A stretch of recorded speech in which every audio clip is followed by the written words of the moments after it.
Lenin, Leão Trotsky. Segunda parte. Ao redor de outubro. Capítulo 1. Antes de outubro.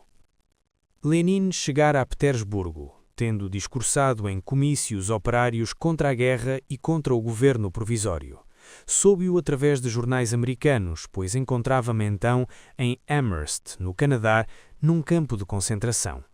Os marinheiros alemães, aí internados, manifestaram imediatamente um vivo interesse pela pessoa de Lenin, cujo nome aparecia pela primeira vez nos noticiários das agências.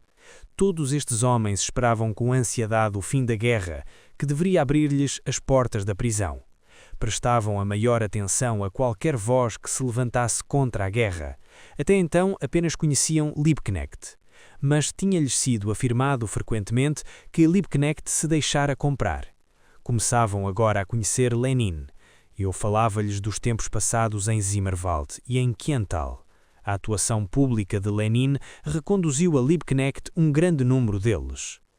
Foi ao atravessar a Finlândia que encontrei os primeiros jornais russos, chegados há pouco. Continham telegramas anunciando a entrada de Tsereteli, Skobelev e de outros socialistas para o governo provisório. As circunstâncias apresentavam-se assim de um modo perfeitamente claro.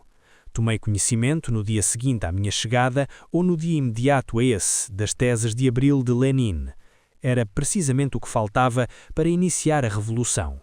Ainda só mais tarde li no Pravda o artigo de Lenin enviado anteriormente da Suíça, a primeira etapa da primeira revolução. Ainda se pode e deve ler com o mais vivo interesse e proveito político os primeiros números tão confusos do Pravda pré-revolucionário. Perante este fundo, a carta de longe de Lenin surge com toda a sua força concentrada.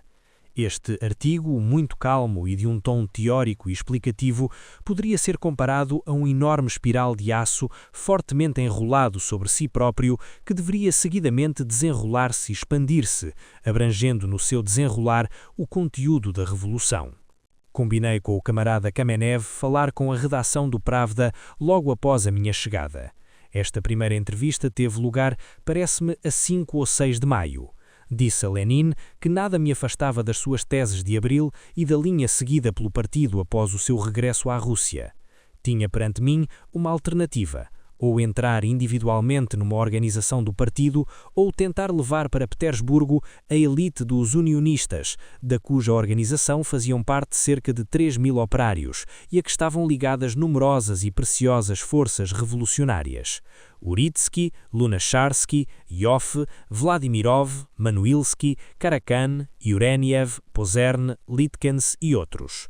Antonov Ovsienko já tinha nessa altura aderido ao partido e parece-me que Sokolnikov também. No que me dizia respeito, mediante uma convenção tácita, não procurava forçar o desenrolar natural dos acontecimentos. A nossa política era comum. Desde o dia da minha chegada, exprimia-me nos seguintes termos nos comícios de operários e de soldados. Nós, os bolcheviques e internacionalistas, e como a proposição I constituía no discurso um estorvo inútil quando estas palavras eram repetidas frequentemente, não me levei muito tempo a abreviar a fórmula e a dizer nós, os bolcheviques internacionalistas. Assim, a fusão política precedia a fusão das organizações. Até às jornadas de julho, viram-me 2 ou 3 vezes na redação do Pravda, nos momentos mais críticos.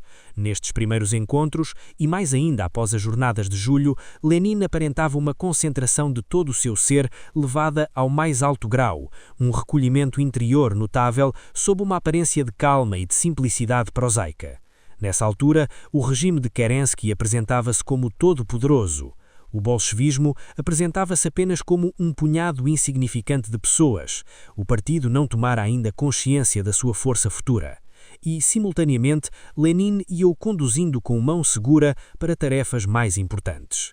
Os discursos que pronunciou no primeiro congresso dos sovietes causaram surpresa e inquietação na maioria socialistas revolucionários e mencheviques.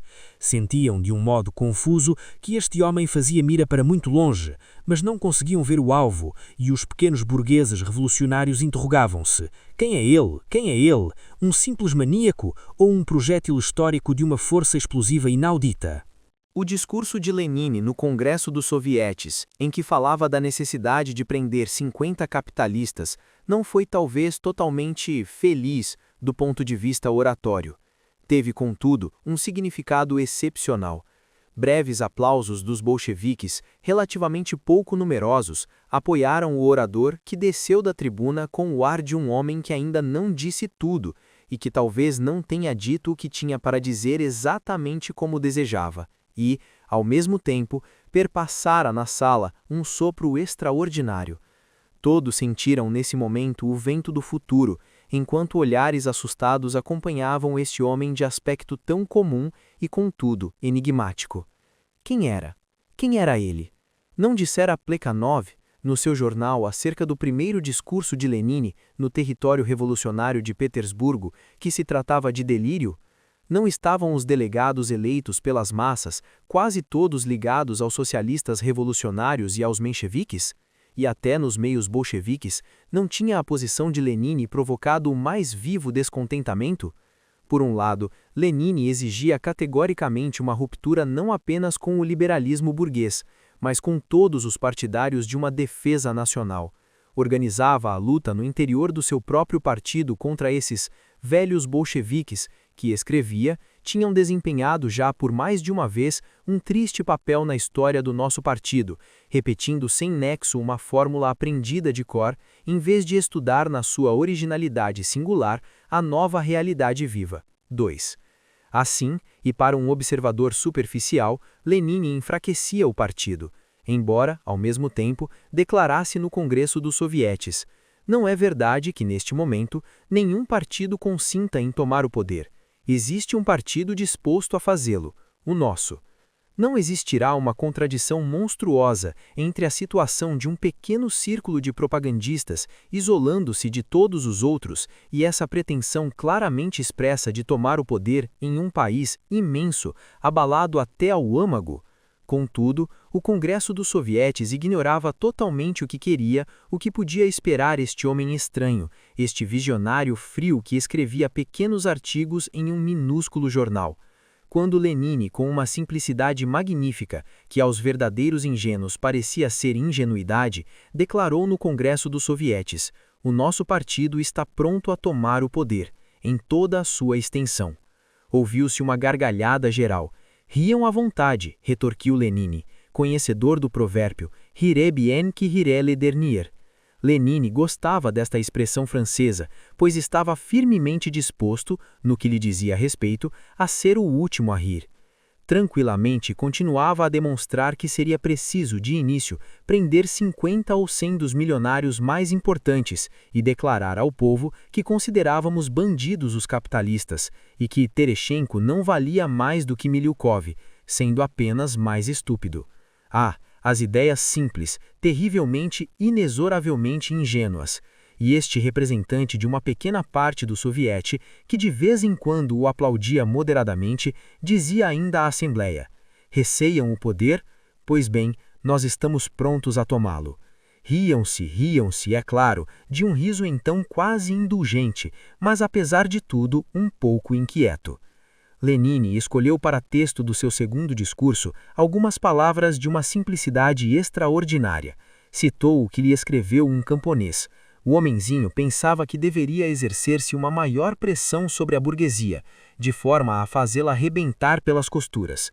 Acabaria-se assim com a guerra, mas dizia ainda, se a burguesia fosse poupada, as coisas poderiam correr mal. Era então esta simples citação, estas palavras ingênuas, que resumiam todo o programa de Lenin? Como não ficar estupefato? De novo se ouviam risinhos, risinhos que brotavam indulgentes e inquietos. De fato, se quisesse considerar-se de uma forma abstrata, o programa dos propagandistas, as palavras carregar, fazer pressão sobre a burguesia, não tinham muita importância. Todavia, aqueles que se admiravam não compreendiam que Lenin detectara, sem qualquer possibilidade de erro, o ruído surdo da pressão crescente exercida pela nova era sobre a burguesia, e previu que, sob o efeito dessa pressão, ela deveria de fato rebentar pelas costuras.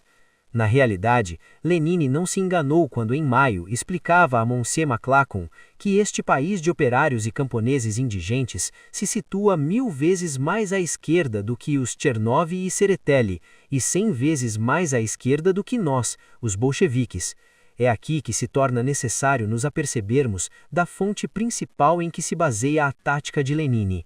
Sob a película recém-formada, mas já bastante turva, de democracia, ele conseguia atingir as zonas profundas do país de operários e camponeses indigentes, e este país estava pronto para fazer a maior de todas as revoluções. Contudo, não era ainda capaz de manifestar tal disposição em termos políticos. Os partidos que falavam e que falam em nome dos operários e dos camponeses enganavam-nos simplesmente. Milhões de operários e de camponeses ignoravam ainda o nosso partido, não o tinham descoberto, não sabiam que ele exprimia as suas tendências e, simultaneamente, o nosso partido não compreendera ainda todo o seu poder virtual. Por isso encontrava-se 100 vezes mais à direita do que os operários e os camponeses. Era necessário reuni-los, era preciso mostrar ao partido os milhões de homens que dele necessitavam, e mostrar o partido a esses milhões de homens. Deveria evitar-se correr muito depressa, mas não se podia ficar para trás. Tornava-se necessário dar explicações pacientes e perseverantes. Ora, o que se devia explicar era extremamente simples. Abaixo os 10 ministros capitalistas. Os mencheviques estavam em desacordo? Abaixo os mencheviques. Riam às gargalhadas? Não ririam sempre, pois ri melhor quem ri no fim. Lembro-me de então ter proposto exigir-se ao Congresso dos Sovietes que pusesse com urgência uma questão sobre a ofensiva que estava se preparando na frente. Lenin aprovou a ideia, mas era evidente que desejava antes de mais nada deliberar com os outros membros do Comitê Central. Na primeira sessão do Congresso, o camarada Kamenev apresentou um projeto esboçado apressadamente por Lenin, projeto este relativo à declaração dos bolcheviques sobre a ofensiva. Ignoro se o documento foi conservado. O Congresso julgou o texto inaceitável, já não sei por que motivo, foi essa a opinião dos bolcheviques, bem como a dos internacionalistas. Pozern, a quem queríamos confiar a missão de o dizer, formulou igualmente objeções contra esse texto. Eu redigi um outro que foi adotado e lido. Esta intervenção foi organizada, se não me engano, por Sverdlov, que encontrei pela primeira vez precisamente nesse Congresso dos Sovietes, onde presidia a facção bolchevique. Não obstante a pequena estatura e magreza, dando a impressão de um estado doentio, a figura de Sverdlov impunha-se pela sua gravidade e calma energia. Presidia de uma maneira igual, sem barulho nem lances bruscos, tal como funciona um bom motor. O segredo desta atuação não se encontrava, como é óbvio, apenas na arte de presidir, mas sim no fato de Sverdlov conhecer perfeitamente a composição da sala e saber admiravelmente aquilo a que queria chegar. Antes de cada sessão, travava conversas separadas com os delegados, a quem interrogava e admoestava por vezes. Antes de abrir a sessão, já ele imaginava no seu conjunto o decorrer dos debates, mas nem precisava das conversas prévias para saber melhor do que ninguém a atitude que este ou aquele militante iria adotar acerca da questão levantada. O número de camaradas cujo pensamento político ele conseguia claramente desvendar era, nesta época, muito grande em proporção com o nosso partido. Possuía faculdades inatas de organização e de combinação. Cada questão política apresentava-se-lhe antes de mais nada na sua natureza concreta, do ponto de vista da organização. Via em cada uma delas uma questão de relações entre pessoas e grupos no seio da organização do partido, e de relações entre a organização considerada em seu conjunto e as massas. Nas fórmulas algébricas, incluía algarismos imediata e quase que automaticamente. Efetuava, deste modo, a verificação muito importante das fórmulas políticas, na medida em que estas se referiam à ação revolucionária. Após se ter renunciado à demonstração de 10 de junho, como a atmosfera do primeiro Congresso dos Sovietes chegasse ao rubro e Tsereteli ameaçasse desarmar os operários de Petrogrado, dirigimo-nos, o camarada Kamenev e eu próprio, à redação e ali, após uma breve troca de opiniões, redigi, segundo proposta de Lenin, um projeto de declaração do Comitê Central ao Comitê Executivo. No decorrer desta entrevista, Lenin pronunciou algumas palavras sobre Tsereteli, a propósito de seu último discurso, 11 de junho. Era, contudo, um revolucionário. Quantos anos passados na prisão, e agora renega completamente tudo quanto fez. Não havia nesta frase qualquer intenção política. Tratava-se apenas de uma reflexão rápida sobre o triste destino de um homem que fora outrora um grande revolucionário. O tom era de uma certa compaixão, de um certo desprezo expressos de forma breve e seca, pois não havia nada de mais odioso para Lenin do que o mais tênue vislumbre de sentimentalismo ou de raciocínio psicológico. A 4 ou 5 de julho vi Lenin, bem como Zinoviev, parece-me, no Palácio de Táurida. A ofensiva tinha sido rechaçada. Entre os governantes, o furor contra os bolcheviques atingia o seu mais alto grau. Agora vão-nos fuzilar a todos, dizia Lenin. Seria para eles o melhor momento. O seu pensamento dominante de então era de que seria preciso tocar a recolher e voltar, na medida em que se tornasse necessário, à ação clandestina. Esta constituiu uma das reviravoltas bruscas da estratégia de Lenin, motivada, como sempre, por uma rápida apreciação das circunstâncias. Mais tarde, na altura do terceiro Congresso da Internacional Comunista, Vladimir Ilitch disse um dia: "Em julho fartámo-nos de fazer asneiras." Queria ele dizer que a ação militar fora prematura, que a manifestação tomara formas demasiado agressivas que não estavam em relação com as nossas forças, em proporção com a vastidão do país. Tanto mais notável é para nós a serena decisão com que, a 4 e 5 de julho, definiu as posições respectivas da Revolução e dos seus adversários e, colocando-se no lugar destes, concluiu que, para eles, tinha chegado o bom momento de nos fuzilar. Felizmente, os nossos inimigos encontravam-se então incapazes de atuar com tanta lógica e resolução. Limitaram-se à preparação química, às combinações de Perevertsev. É, porém, muito possível que, se tivessem conseguido, nos dias que se seguiram à manifestação de julho, apoderar-se de Lenin, o tivessem tratado, ou melhor, os seus oficiais o tivessem tratado, do mesmo modo que menos de 2 anos mais tarde procederam os oficiais alemães relativamente a Liebknecht e a Rosa Luxemburgo. Na entrevista a que nos acabamos de referir-nos, não ficou claramente decidido se devíamos desaparecer ou retirar-nos para a ação clandestina. A revolta de Kornilov punha-se gradualmente em movimento. No que me diz respeito, mantive-me ainda 2 ou 3 dias em evidência. Usei da palavra em várias reuniões do partido e de organizações sobre o tema "Que fazer?".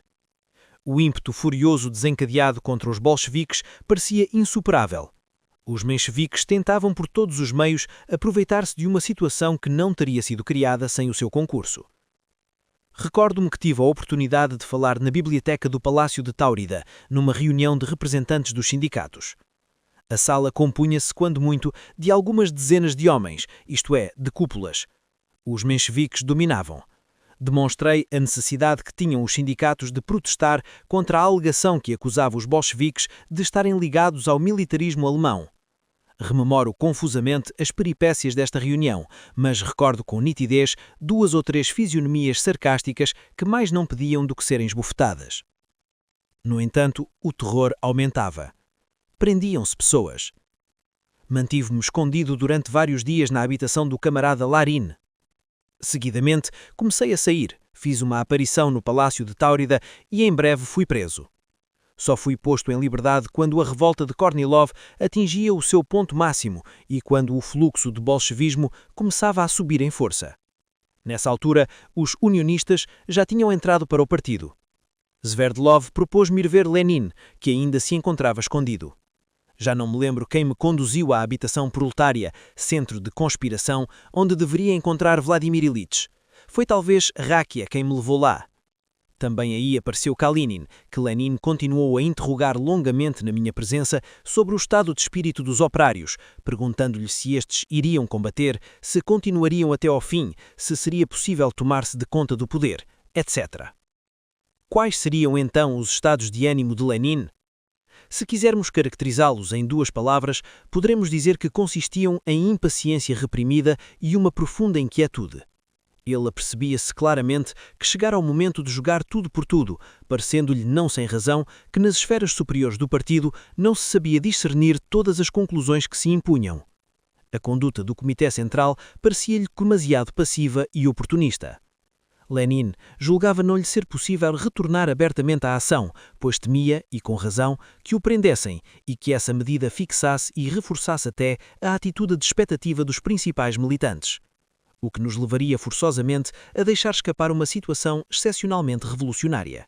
É por isso que a vigilância desconfiada de Vladimir Ilyich, a sua suscetibilidade relativamente a qualquer sintoma de espírito contemporizador, a qualquer indício de irresolução e amedrontamento, aumentaram nesses dias e nessas semanas, atingindo seu mais elevado grau. Ele exigia que se realizasse imediatamente uma conjura em forma. Seria preciso surpreender o inimigo com a rapidez de um raio e arrancar-lhe o poder. Em seguida, ver-se-ia. Isto deverá, portanto, ser contado com mais pormenor.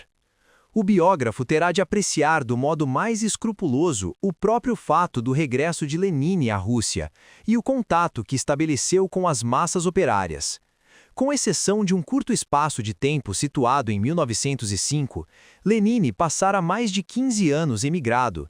O seu sentido da realidade, a sua percepção íntima do trabalhador real, tal como é na vida, em lugar de enfraquecerem durante esse longo período, tinham-se ao contrário fortalecido pelo labor do pensamento teórico e da imaginação criadora.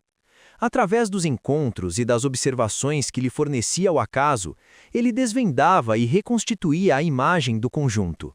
Vivera, porém, como emigrado o período durante o qual amadureceu e cresceu definitivamente para o desempenho do seu papel histórico. Quando chegou a Petersburgo, trazia consigo generalizações já feitas em que resumia toda a experiência social teórica e prática da sua vida. Mal tocara no solo da Rússia, apressara-se a lançar a palavra de ordem da Revolução Social.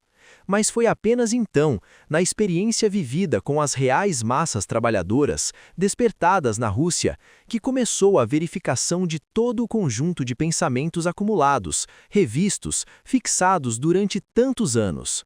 As fórmulas resistiram a esta prova, e mais ainda, foi somente aí, na Rússia, em Petrogrado, que elas se rechearam do seu conteúdo concreto, cotidiano, irrefutável, ganhando consequentemente uma força irresistível. A partir de então, já não se tratava de reconstruir segundo modelos mais ou menos ocasionais o perspectivo do conjunto. Era o próprio conjunto que se afirmava claramente através de todas as vozes da revolução. Lenin mostrou então, e talvez ele próprio sentisse completamente pela primeira vez, até que ponto era capaz de entender o clamor ainda caótico das massas que despertavam. Com que desprezo profundamente orgânico não observava as corridinhas de ratos dos partidos dirigentes da Revolução de Fevereiro, essas vagas de uma poderosa opinião pública que, por ricochete, se empurravam de um jornal para o outro. Com que desdém surpreendia a miopia, o enfatuamento, a verborreia, tudo quanto caracterizava a Rússia oficial de fevereiro. Sob a capa democrática que cobria o palco, ouvia crescer o rugido de acontecimentos de outra envergadura. Quando os céticos lhe apontavam as grandes dificuldades do seu empreendimento, a mobilização da opinião pública burguesa, a presença das forças elementares da pequena burguesia, cerrava os dentes e os seus malares tornavam-se mais evidentes sob a pele do rosto.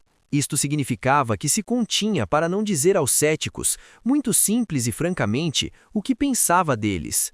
Via e compreendia as dificuldades tão bem ou melhor do que qualquer outra pessoa, mas tinha a sensação nítida, física, como que de algo palpável das gigantescas forças históricas que se tinham acumulado e que agora davam um impulso formidável para a destruição de todos os obstáculos. Via, compreendia e sentia, antes do mais, o operário russo, essa classe trabalhadora cujo número aumentara consideravelmente, que não esquecera ainda a experiência de 1905, que passara pela escola da guerra, tendo conhecido suas ilusões, que sofrera as hipocrisias e as imposturas da defesa nacional e que se encontrava agora pronta para suportar os maiores sacrifícios e arriscar esforços inauditos. Sentia a alma do soldado embrutecido por 3 anos de uma carnificina diabólica, sem razão e sem objetivo, do soldado despertado pelo trovão da revolução e que se dispunha a vingar-se de todas as imolações estúpidas, de todas as humilhações, de todas as afrontas, através de uma explosão de ódio furioso que nada pausaria. Compreendia e sentia o mujico que arrastava ainda os entraves de uma servidão multissecular, e que agora, graças ao violento impulso da guerra, se apercebera pela primeira vez da possibilidade de se vingar de todos os opressores, os escravistas, os senhores. Vingança terrível, irremedível. O mujico continuava a marcar passo, não sabendo o que decidir, hesitando entre a volubilidade vazia de Chernov e seu trunfo que consistia em uma grande revolta agrária. O soldado permanecia ainda suspenso tanto em um pé como em outro, hesitando na escolha de um caminho entre patriotismo e o frenesi da deserção. Os operários ouviam até ao fim, embora já com desconfiança, com uma certa hostilidade, as últimas tiradas de Tsereteli. Já rugiam impaciente o vapor nas caldeiras dos navios de guerra de Kronstadt. O marinheiro, que guardava no seu íntimo ódio os operários, aguçados como pontas de aço, e a obtuva cólera de urso do mujique, o marinheiro que se queimara no fogo do terrível massacre, lançava já pela borda fora aqueles que, a seus olhos, encarnavam todas as formas de opressão, a opressão de classe, da burocracia e da autoridade militar. A Revolução de Fevereiro estava periclitante. Os farrapos que restavam do regime de legalidade czarista eram reunidos por uma coligação de salvadores. Esticavam-nos, coziam-nos uns aos outros, e eles acabavam por transformar-se num tênue véu de legalidade democrática. Contudo, lá por baixo, tudo fervia e rosnava. Todos os ódios do passado procuravam escapar-se. Era o ódio do guarda rural, do comissário de bairro, do chefe da polícia, do chefe do registro criminal, do sargento, do fabricante, do usurário, do proprietário, do parasita, do homem de mãos limpas, do caluniador, do tirano. Preparava-se assim a maior erupção revolucionária que a história jamais conheceu. Eis o que Lenin entendeu e viu, eis o que sentiu fisicamente com uma nitidez irresistível, com uma certeza absoluta, quando, após uma longa ausência, entrou em contato com o país dominado pelos espasmos da Revolução. Imbecis, gabarolas, cretinos, pensais que a história se faz nos salões onde pequenos arrivistas democratas tratam familiarmente, como amigos da onça que são, os liberais titulares ou os pés descalços de ontem, onde os pequenos advogados de província aprendem a beijar efusivamente mãos finas de altezas, imbecis, gabarolas, cretinos. A história faz-se nas trincheiras, onde o soldado, possuído pelo pesadelo, pela embriaguez da guerra, enfia a baioneta no ventre do oficial e, em seguida, agarrado aos para-choques de uma carruagem, foge para sua aldeia natal, onde ateará um incêndio para colocar a bandeira vermelha no telhado do proprietário. Esta brutalidade não vos agrada? Não se incomodem, responde a história. A mais bela mulher do mundo apenas pode dar o que tem. O que se passa deriva simplesmente daquilo que o precedeu. Vocês realmente imaginam que a história se faz nas suas comissões de contato? Parvoíces, verborréia infantil, fantasmagoria, cretinice. A história, fiquem a saber, escolheu desta feita para laboratório de seus preparativos o palácio de Kshezhinskaya, a bailarina, ex-amante do czar. E daí, desse edifício que simboliza a antiga Rússia, prepara o aniquilamento de toda a sua luxúria, da dissolução crapulosa do seu Petrogrado monárquico, burocrático, aristocrático, burguês. Convergem para o palácio da dita bailarina imperial as multidões negras de fuligem, os delegados das fábricas, os enviados vindos a pé das trincheiras, homens cinzentos, mal amanhados, cobertos de pulgas, e será daqui que espalharão pelo país a nova ordem, as palavras fatídicas.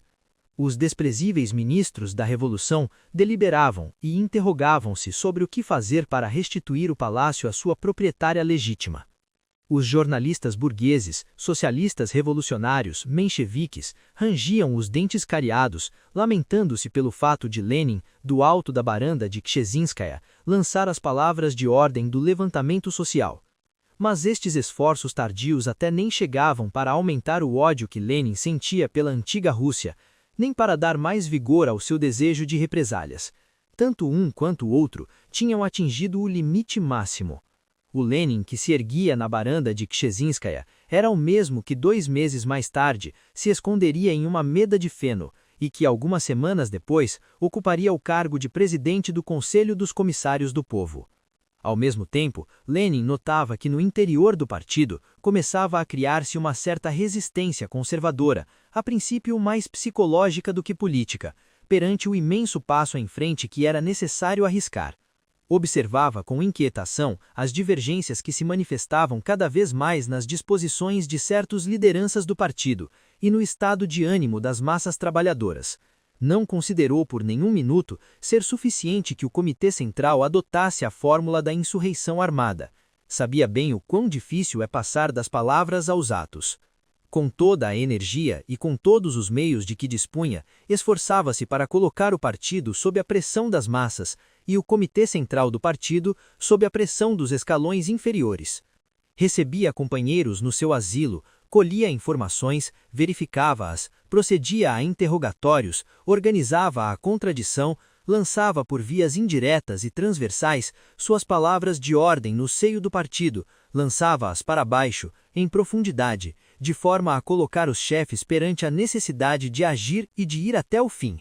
Se quisermos ter uma ideia da conduta de Lenin durante esse período, será necessário apercebermos claramente o seguinte: Vladimir Ilyich tinha uma fé inebralável na vontade da revolução das massas, acreditava que a revolução poderia ser feita pelas massas, mas não tinha a mesma confiança no estado de mando do partido.